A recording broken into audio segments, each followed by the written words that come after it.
حضرت علامہ عبداللہ ابن اسد یافعی رحمۃ اللہ علیہ یہ ایک بزرگ گزرے ہیں۔ انہوں نے ایک کتاب لکھی ہے فن تصوف میں، جس کا نام الترغیب والترہیب ہے۔ اس کتاب میں انہوں نے ایک نوجوان کا واقعہ نقل فرمایا کہ ایک نوجوان سے ہمیشہ مشک اور عنبر کی خوشبو مہکتی تھی۔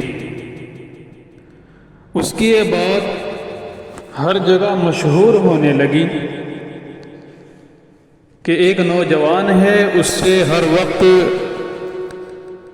عطر کی خوشبو، عنبر کی خوشبو، مشک کی خوشبو مہکتی ہے۔ تو کسی نے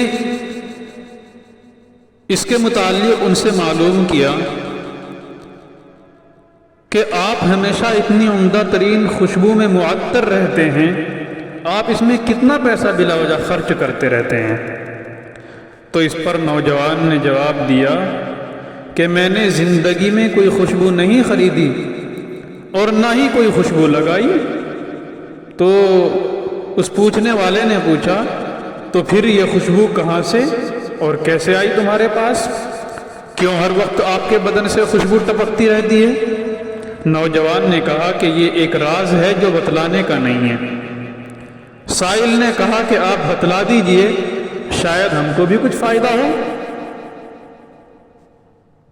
جب آپ کے بدن سے یہ خوشبو ٹپک رہی ہے اور آپ اپنے بدن پر کوئی خوشبو نہیں لگاتے ہیں، اور آپ یہ کہہ رہے ہیں کہ میں نے کوئی خوشبو بھی نہیں لگائی اپنے بدن پر، اور آپ اس کو راز بھی بتلا رہے ہیں، تو آپ ہم کو بھی بتلا دیجئے، ہو سکتا ہے ہمیں بھی کچھ فائدہ ہو جائے۔ تو نوجوان نے اپنا واقعہ سنایا کہ میرے باپ تاجر تھے، گھریلو سامان وہ فروخت کیا کرتے تھے۔ میں ان کے ساتھ دکان میں بیٹھتا تھا، تو ایک دن ایک بوڑھی عورت آئی، کچھ سامان خریدا اور والد صاحب سے کہنے لگی کہ آپ اپنے لڑکے کو میرے ساتھ بھیج دیجیے تاکہ میں اس کے ہاتھ سامان کی قیمت واپس کر دوں، بھیج دوں آپ کے پاس۔ تو میرے والد صاحب نے مجھے کہا کہ بیٹا جاؤ اس بوڑھی عورت کے ساتھ۔ تو میں اس بوڑھی عورت کے ساتھ گیا، تو میں اچانک دیکھتا ہوں کہ ایک بہت خوبصورت عالی شان گھر ہے، اس میں ہم دونوں داخل ہوئے، اور اس میں ایک نہایت خوبصورت کمرے میں ایک مسحری لگی ہوئی ہے۔ اس مسحری پر ایک نہایت خوبصورت لڑکی موجود تھی۔ وہ مجھ کو دیکھتے ہی میری طرف متوجہ ہوئی۔ میری طرف متوجہ ہونے کی وجہ یہ تھی کہ میں بھی بہت حسین و جمیل تھا۔ میں نے اس کی خواہش پوری کرنے سے انکار کر دیا، تو اس نے مجھے پکڑ کر اپنی طرف کھینچا۔ مجھے فوراً اللہ کا خوف میرے دل میں آیا، اور پھر اللہ سے میں نے دل ہی دل میں توبہ کی، تو اللہ تعالیٰ نے میرے دل میں ایک بات ڈال دی۔ تو میں نے اپنی اس بات پر عمل کیا۔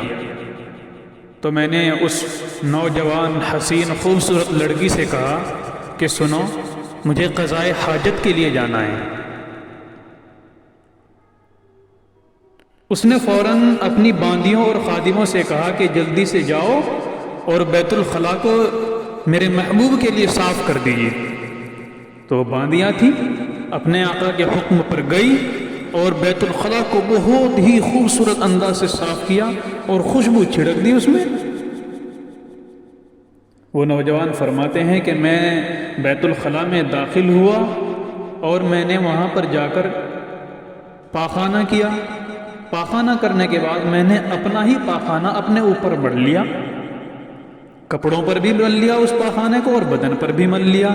اسی حالت میں جب میں باہر آیا تو اس لڑکی نے جب مجھے دیکھا تو اس نے کہا کہ اسے فوراً یہاں سے نکال دو، باہر نکال دو اس کو، یہ تو مجنون ہے، یہ پاگل ہے، اس کو یہاں سے باہر نکال دو۔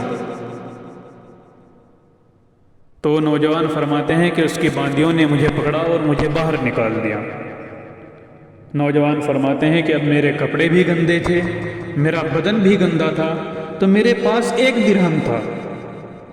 میں نے اس سے ایک صابن خریدا اور خرید کر سیدھا نہر میں گیا، پہلے تو میں نے غسل کیا، اپنے کپڑے دھلے اور کپڑے دھو کر وہی پہن لیے، اور میں نے یہ راز کسی کو نہیں بتلایا۔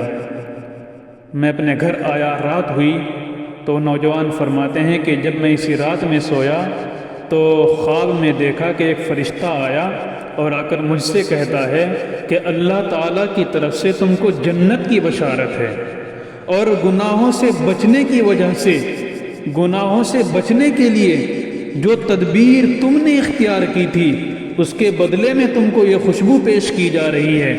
اور اس فرشتے نے وہ خوشبو میرے بدن پر لگا دی، چنانچہ میرے بدن پر جب وہ خوشبو لگائی گئی تو میرے کپڑوں سے، میرے جسم سے ہر وقت یہ خوشبو مہکتی رہتی ہے، جو لوگ آج تک اس خوشبو کا محسوس کر رہے ہیں۔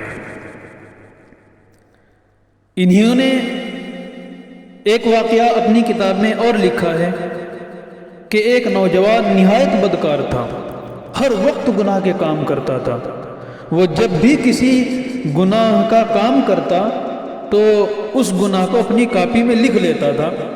ایک دفعہ کا واقعہ ہے کہ ایک عورت نہایت غریب، اس کے بچے 3 دن سے بھوکے تھے، بچوں کی پریشانی وہ عورت برداشت نہیں کر سکی تو اس نے اپنے پڑوسی سے ایک عمدہ ریشم کا جوڑا مانگ لیا اور اسے پہن کر نکل گئی۔ تو اس نوجوان نے دیکھ کر اس عورت کو اپنے پاس بلایا، اور جب اس کے ساتھ بدکاری کا ارادہ کیا تو عورت روتی ہوئی تڑپنے لگی اور کہنے لگی کہ میں نہ تو فاحشہ ہوں نہ زانیہ ہوں، مگر میں بچوں کی پریشانی کی وجہ سے اس طرح نکلی ہوں، اور جب تم نے مجھ کو بلایا تو مجھے خیر کی امید ہوئی۔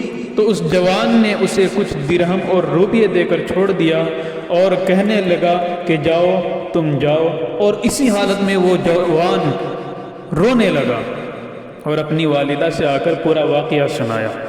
اس کی والدہ اس کو ہمیشہ گناہوں سے روکتی اور منع کرتی تھی۔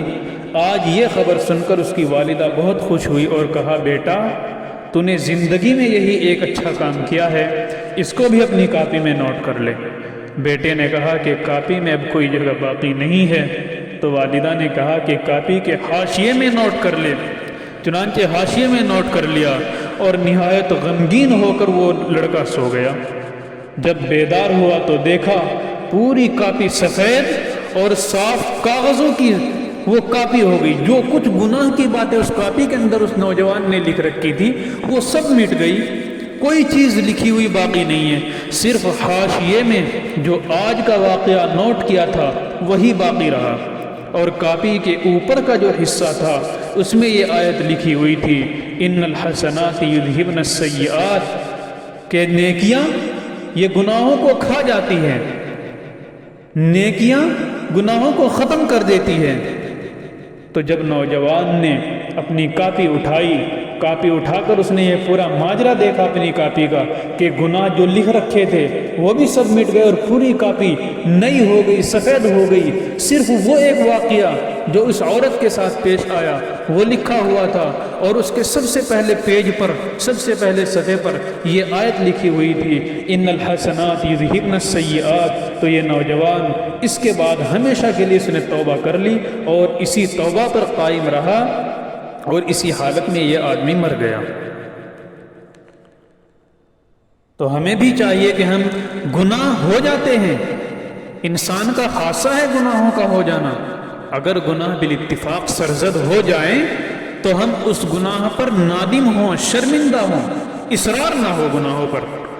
یہ نہ ہو کہ ایک مرتبہ گناہ کر لیا ایک مرتبہ اور، جب ایک مرتبہ گناہ ہو جائے اللہ تبارک و تعالیٰ فرماتے ہیں کہ جب میرا بندہ گناہ کرتا ہے اور گناہ کرنے کے بعد جب میرا بندہ میرے پاس آتا ہے اور وہ یوں کہتا ہے ربا غلطی ہو گئی تھی، مجھ سے گناہ ہو گیا انجانے میں، اے اللہ مجھے معاف کر دے، تو اللہ تعالیٰ فرماتے ہیں کہ مجھے شرم آتی ہے کہ میں اپنے بندے کو خالی ہاتھ لوٹاؤں۔